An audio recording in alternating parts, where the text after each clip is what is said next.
Hello, friends.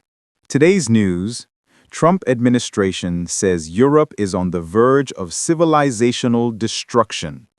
Trump administration says Europe is on the verge of civilisational erasure and questioned whether certain nations can remain reliable allies in a new strategy document that puts a particular focus on the continent.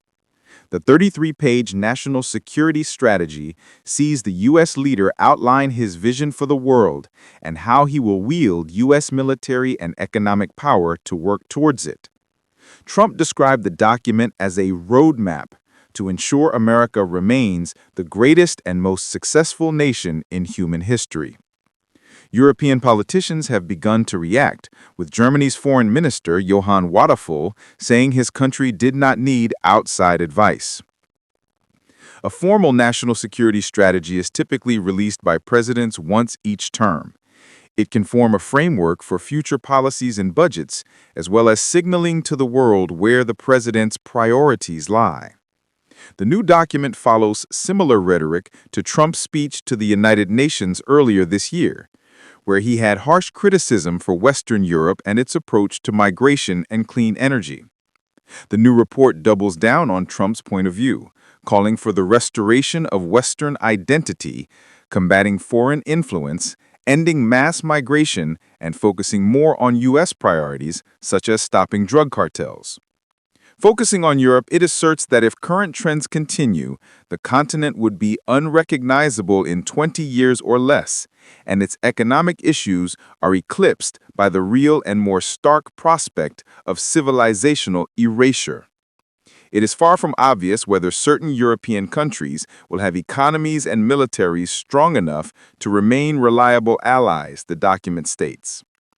It also accused the European Union and other transnational bodies of carrying out activities that undermine political liberty and sovereignty, said migration policies were creating strife, and said other issues included censorship of free speech and suppression of political opposition, cratering birth rates, and loss of national identities and self-confidence. Conversely, the document hails the growing influence of patriotic European parties and says America encourages its political allies in Europe to promote this revival of spirit. The Trump administration has fostered links with the far-right AfD party in Germany, which has been classified as extreme right by German intelligence. German Foreign Minister Wadephul stressed that the United States is and will remain our most important ally in the NATO alliance. This alliance, however, is focused on addressing security policy issues. I believe questions of freedom of expression or the organization of our free societies do not belong in the strategy, in any case, at least when it comes to Germany, he added. Referring to Russia's full-scale invasion of Ukraine, the document says Europe has a lack of self-confidence in its relationship with Russia. Managing European relations with Russia will require significant U.S. involvement, the document says, adding, it is a core U.S. interest for hostilities in Ukraine to end. The Trump administration has proposed the plan to end the war, the original version of which called for Ukraine to hand over some territory to the de facto control of Russia. However, Trump's envoy presented a modified version in Moscow.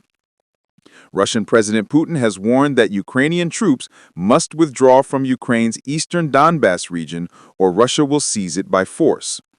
The White House strategy document repeatedly references the Western Hemisphere and the need for the U.S. to protect itself from outside threats.